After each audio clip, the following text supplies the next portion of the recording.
Bueno, acá estamos para hacerle las entrevistas a Rodolfo Lamas. Y bueno, Zoe, ¿cuál es la primera pregunta? Bueno, la primera pregunta es en forma de presentación y es ¿quién es Rodolfo Lamas?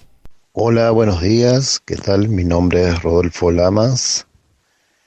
Bueno, antes que nada, agradecerles por la invitación a participar del programa que coordinan Griselda y Pablo con los chicos de la escuela PROA y que hacen este programa tan interesante que tiene por título El Puente. Así que bueno, contarles primero quién soy. Como les dije, mi nombre es Rodolfo Lamas. Mi apellido se remonta anterior a los incas, o sea, soy descendiente de pueblos originarios por parte de mi padre. Mi padre era originario puro, si se le quiere decir así. Mi mamá es criolla. Mi padre pertenecía al pueblo de Cochinoca, que es una comunidad que se encuentra en la Puna Jujeña, departamento de Rinconada. Ahí es el origen de mi familia, viene desde ahí. El origen de mi apellido se remonta unos años más atrás. La denominación Lamas o el apellido Lamas es una tribu guaranítica que se encuentra en el departamento San Martín en Perú, y viene de la conjunción de dos tribus anteriores, que es los charcas y los parcas. De ahí, con los años, se reúnen estas tribus y se denominan desde ahí los lamas, que fueron siempre enemigos del Imperio Inca. Bueno, para ir contándoles un poco del origen de mi apellido, ¿no? Y de mis abuelos. Esa es la introducción que quería hacerles, contarles un poquito sobre el apellido de mi familia. Bueno, estoy acá a disposición de las preguntas que los chicos me quieran hacer, o de lo que Pablo o Griselda dispongan. Acá estamos para responderles en una fecha tan significativa, tan importante, en la cual creemos que no hay nada para festejar, nada, absolutamente nada. Pero bueno, eso seguramente lo vamos a ir charlando a medida que ustedes vayan realizando las preguntas. Como les dije, siempre he estado vinculado a lo que es pueblos originarios. Es algo que bueno, ancestralmente viene en defensa de mi familia, la comunidad a la que pertenezco. Si bien hace muchos años que vivo en Córdoba, a cada rincón que hemos ido con mi familia, hemos tratado siempre de reivindicar nuestras costumbres, nuestras tradiciones, no solamente de la música o de la cuestión folclórica, sino también de una cuestión espiritual, a través de nuestros rituales. También cabe destacar que hicimos recuperación con mis hermanas a partir de mi familia mucho más, lo que tiene que ver con mi familia más chica, si se quiere. Así con mis hermanas hicimos la recuperación de todos los nombres. A nuestros hijos todos llevan nombres originarios, y también hicimos la recuperación de diferentes ceremonias que por mucho tiempo fueron escondidas, fueron prohibidas, fueron perseguidas, como la ceremonia al ritual de la Pachamama, que hoy por ahí está muy visto, por suerte, ¿no? Se puede compartir, hay mucha gente que lo realiza, pero por mucho, mucho tiempo, por siglos diría yo, fue perseguido, fue prohibido hacerla, entonces se hacían muy a escondidas. Eso lo recuerdo cuando era niño, que hacer la ceremonia de la Pacha era así muy un ritual, con el mismo respeto, ¿no? Y el mismo cariño que se hace ahí, pero era algo muy, muy escondido, muy de mucho cuidado, al igual que la ceremonia del Chuccharuto, que es el primer corte de pelo que tienen nuestros niños, en el cual también hay, a través de ello, se les colocaba su nombre, o sea, sería como el bautismo. Esta ceremonia se hace después de los 2 años. Es el primer corte de pelo de los niños, y también se hacía la ceremonia del destete, o sea, hasta los niños hasta hasta esa fecha, o si venían tomando la teta, hasta esa fecha ya no dejaban de hacerlo. Así que bueno, esa es otra de las ceremonias que también mantenemos vigentes con todas mis hermanas y bueno, nosotros acá también en Córdoba.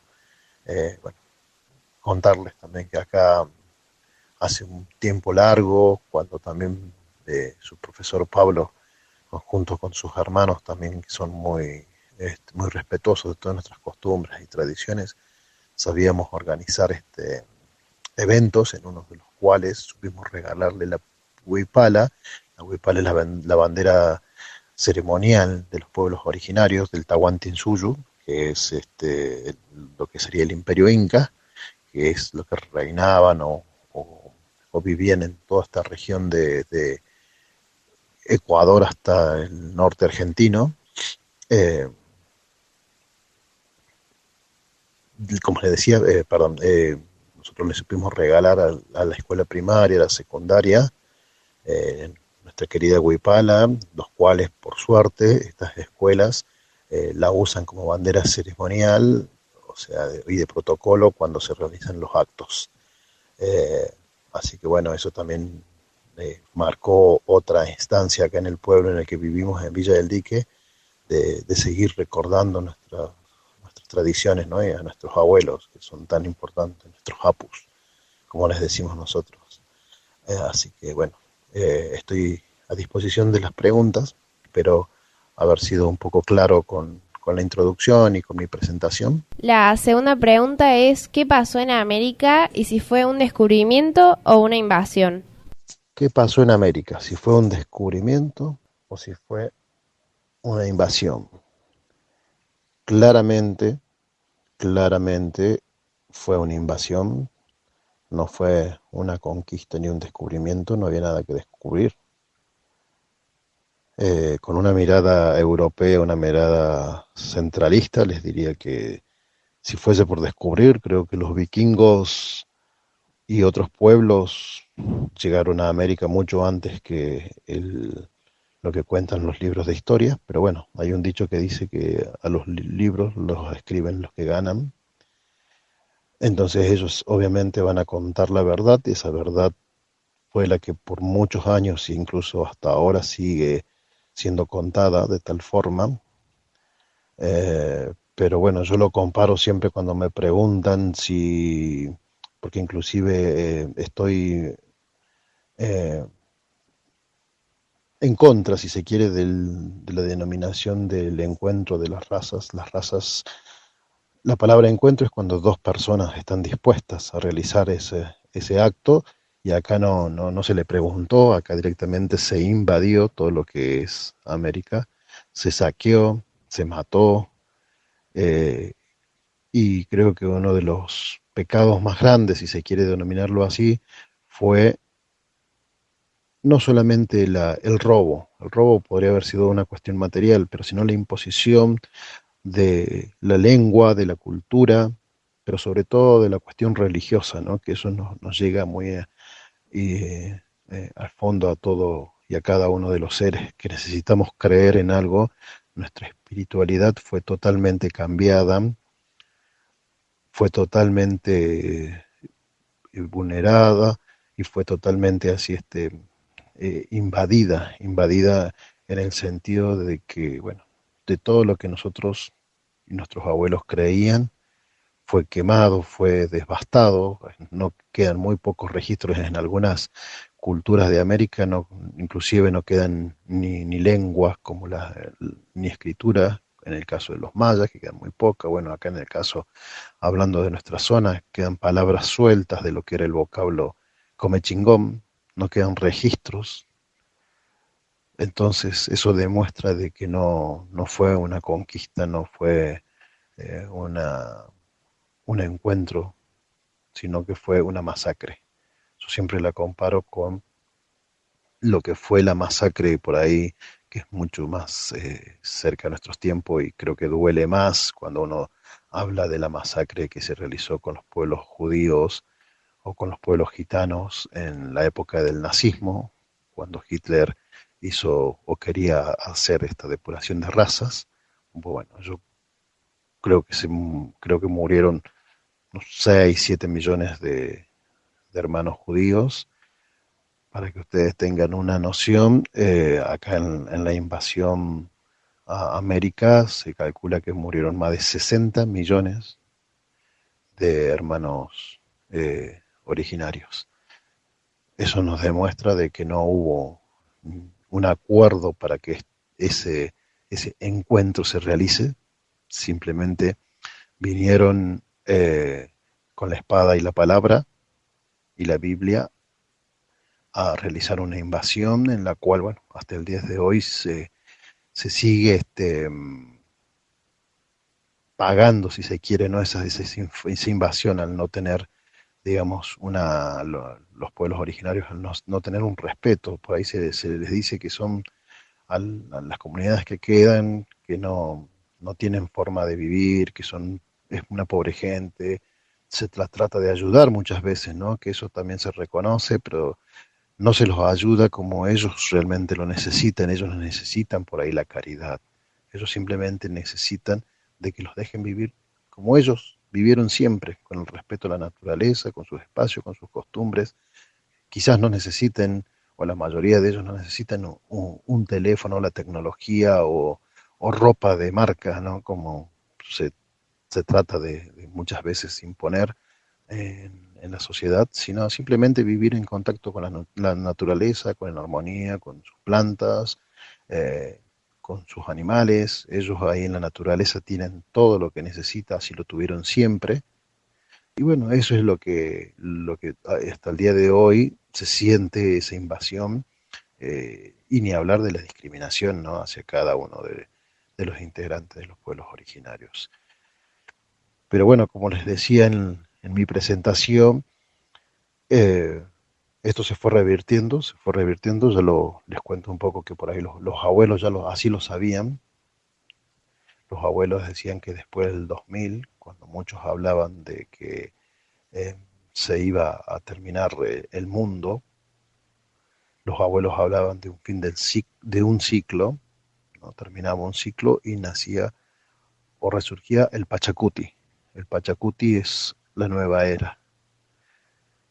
Y los abuelos tenían muy en claro que eso iba a suceder y que efectivamente está sucediendo en esta apertura, como les decía hace rato, de que se conozca la Pachamama, de que se recuperen ritos y tradiciones que estuvieron muy escondidos y perseguidos.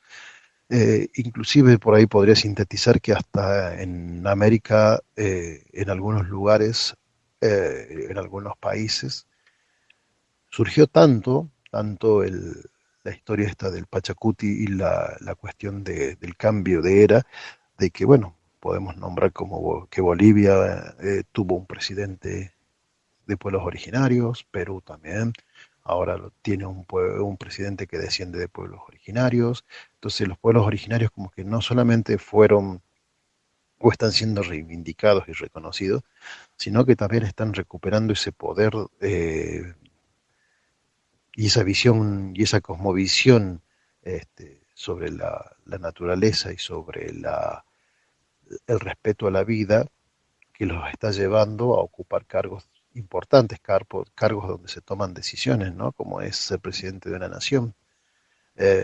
Entonces eso nos habla de que los abuelos sabían de que esto iba a suceder, hablan de que se cambia o tenemos que cambiar la mentalidad y el pensamiento destructivo que tenemos con nuestra naturaleza, porque si no vamos condenados a un fracaso y a un rotundo deterioro de nuestra sociedad, ¿no? Entonces, lo que por ahí hoy se conoce como, o se ha puesto muy en boca la cuestión de ambientalista, la cuestión eh, de la protección hacia la naturaleza, por siglos fue la consigna de nuestros abuelos, ¿no? De cada uno de los pueblos originarios, el respeto hacia la naturaleza, el respeto hacia una planta, hacia un animal. Eso siempre estuvo, pero como les decía, que siempre fue menospreciado, como fue siempre así dejado de lado,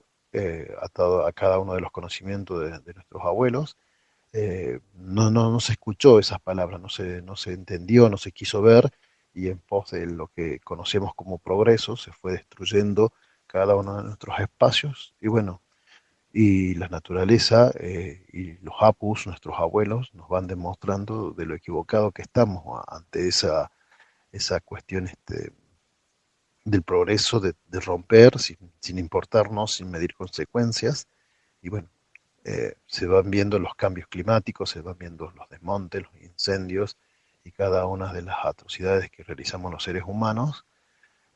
Así que bueno, en eso los abuelos eran muy claros, eran muy respetuosos y siempre fue lo que se transmitió de boca en boca, ¿no? Hasta llegar a nuestros días, ese conocimiento y esa sabiduría que los abuelos nos vienen inculcando hace muchos años.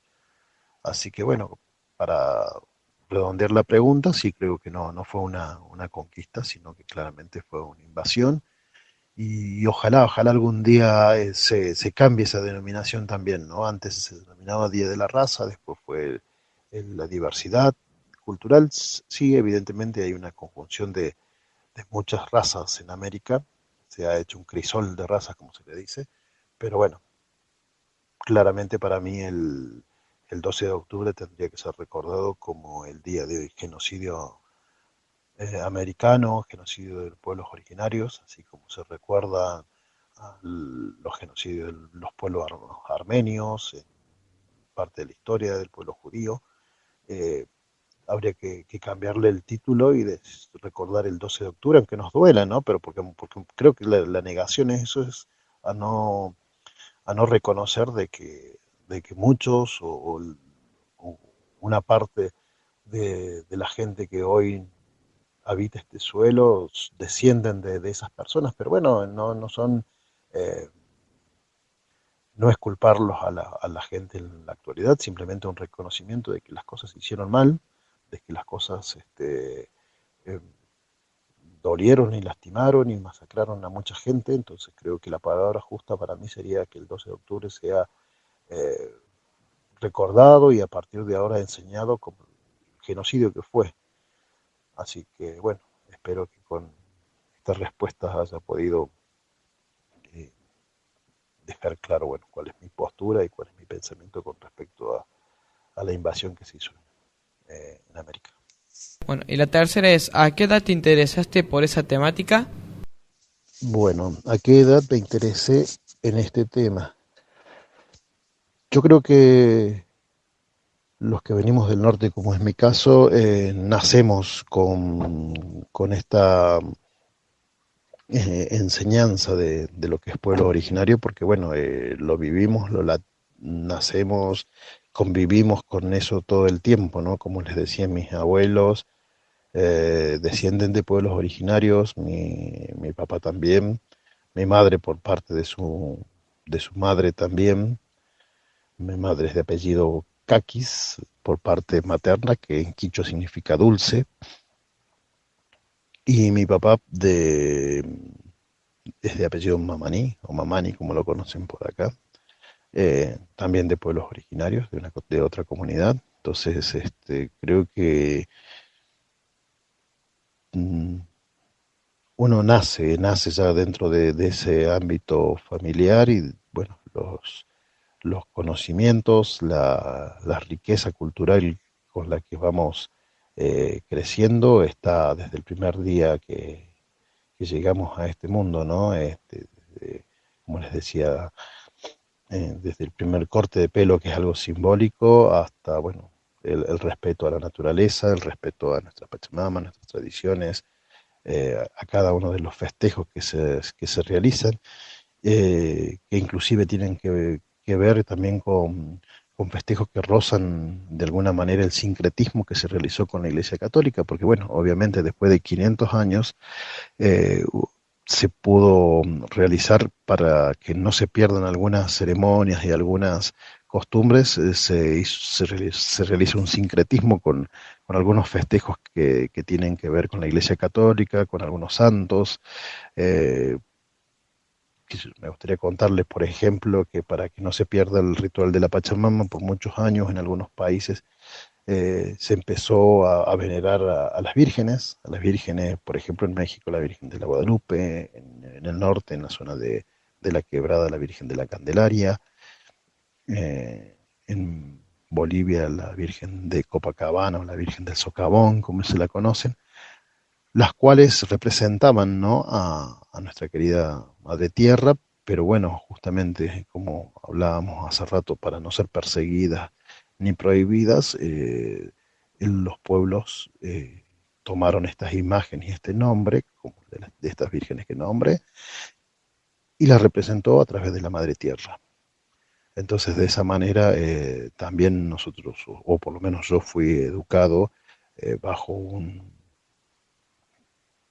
una cuestión religiosa desde el catolicismo, eh, y fui bautizado en nombre de la Iglesia Católica,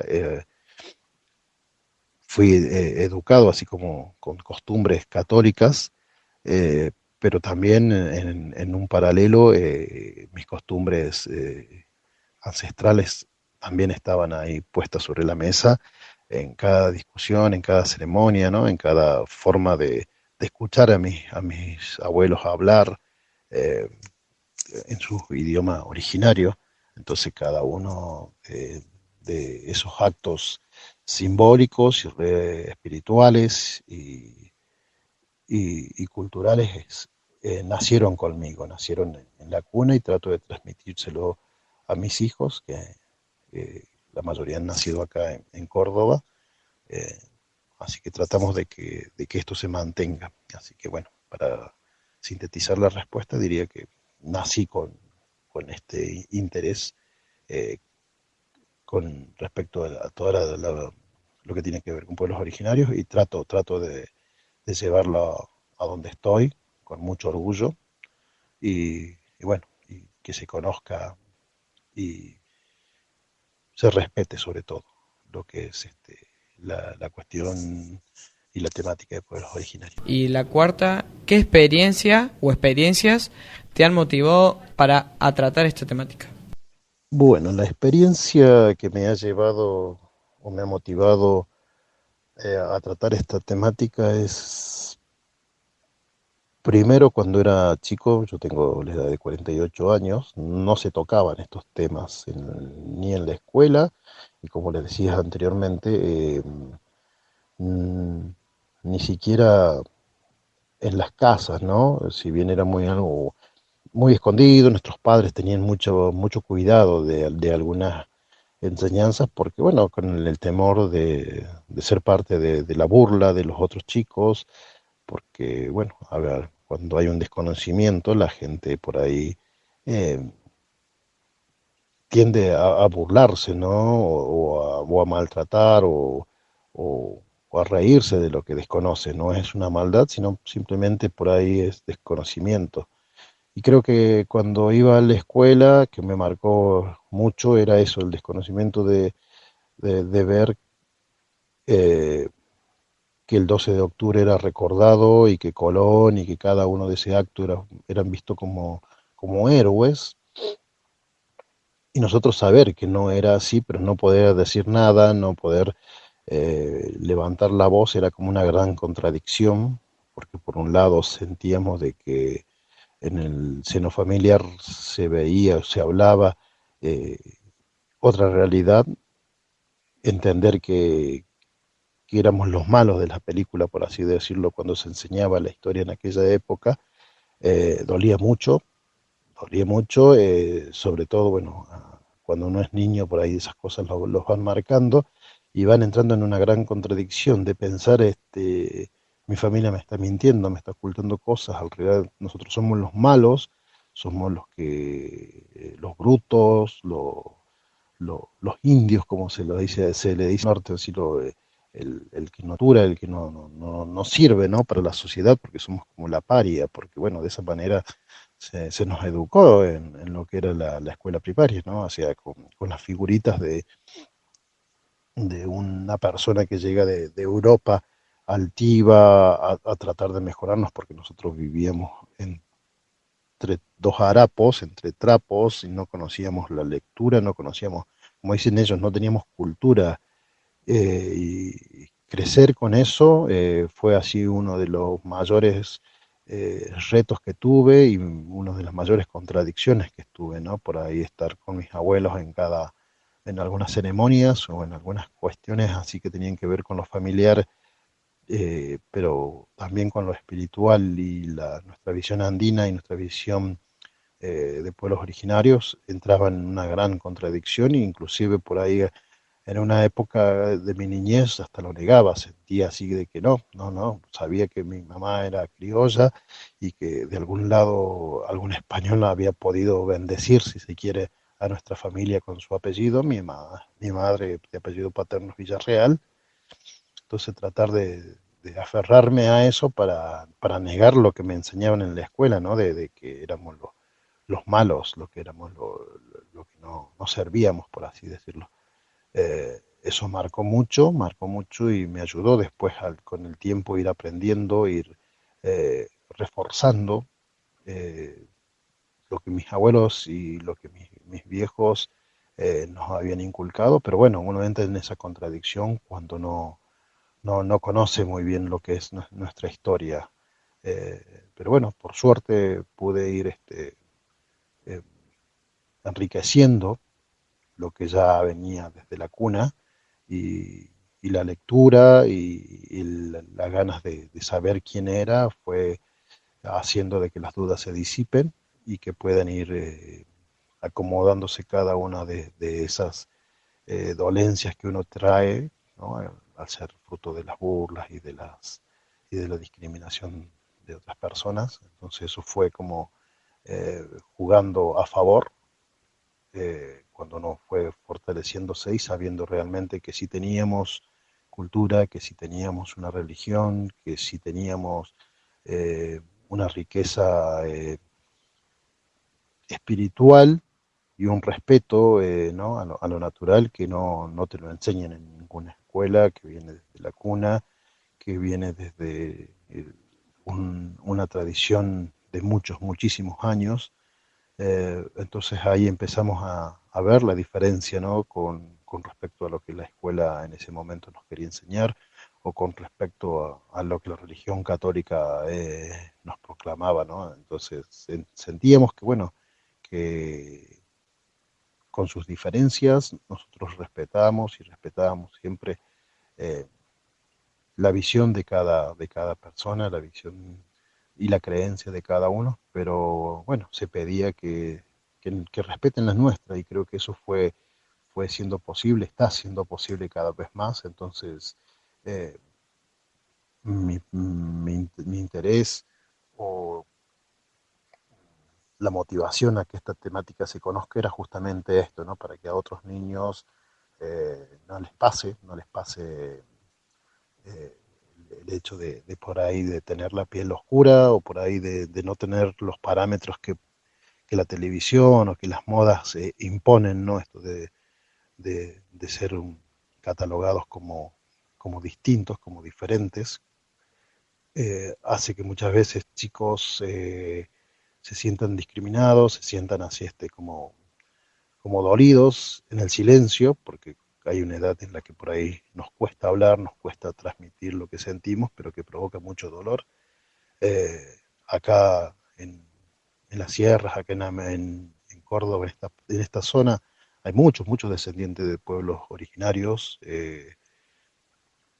que, bueno, quizás porque no lo saben, quizás por la negación, por el cuidado que quisieron tener sus abuelos o sus padres, para con ellos no se dan cuenta, pero bueno, solamente basta con ver los rasgos, basta con ver su pelo para darse cuenta, ¿no? De que son descendientes de una cultura riquísima, de una cultura totalmente eh, que fue totalmente devastada, que fue totalmente negada. Entonces creo que es importante que existan programas como el que ustedes están realizando eh, para que esto se conozca, ¿no? Para que sobre todo, como siento que el profesor Pablo y seguramente otros profesores también ahí de la escuela donde ustedes concurren, lleven adelante esta temática, es importante justamente eso para que no se siga repitiendo, ¿no? No se siga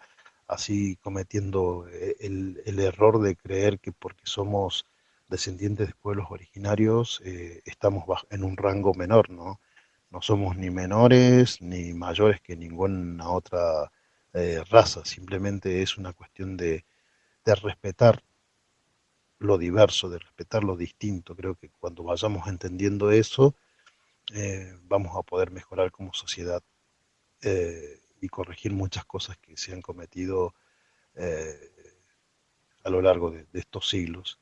Eh, entonces, bueno, como para ir cerrando, me gustaría agradecer primero a cada uno de ustedes por interesarse por esta temática, poder realizar sus preguntas, poder tratar de conocer a, a descendientes o a parte de personas de una comunidad de pueblos originarios. Entonces, eso hace como que uno va siempre regando esa semillita de esperanza, ¿no? De que pueda haber un mundo mejor, una sociedad mejor, y eso va a ser a partir de respetar lo diverso, lo distinto, eh, y no llegar a la burla mm, que causa mucho dolor, sobre todo a los niños, cuando no entienden, no tienen las herramientas para poder defenderse, ¿no? Y saber de por qué o de dónde vienen algunas tradiciones o algunas culturas. Entonces creo que es muy importante lo que ustedes están realizando. Eh, Me siento muy agradecido por haber participado de este programa, me siento muy también conmovido, ¿no? Cada 12 de octubre es como que uno, bueno, traga saliva y sabe que van surgiendo nuevas cabecitas, nuevas personas como ustedes que tratan de interesarse por conocer realmente qué es lo que sucedió en América hace muchos años, en el Abya Yala como lo conocemos nosotros. Así que bueno, eso marca un antes y un después, ¿no? De cada 12 de octubre. Y bueno, y agradecerles nuevamente a cada uno de los alumnos, a Griselda y a Pablo, y bueno, y estar eternamente agradecido por poder participar en un día tan importante, ¿no? Para cada uno de los pueblos originarios. Así que bueno, un abrazo para cada uno de ustedes. Ariaya, me despido con ese saludo de fuerza, con ese saludo, con ese grito de libertad y ojalá que tengamos un mundo mejor. Un abrazo para todos.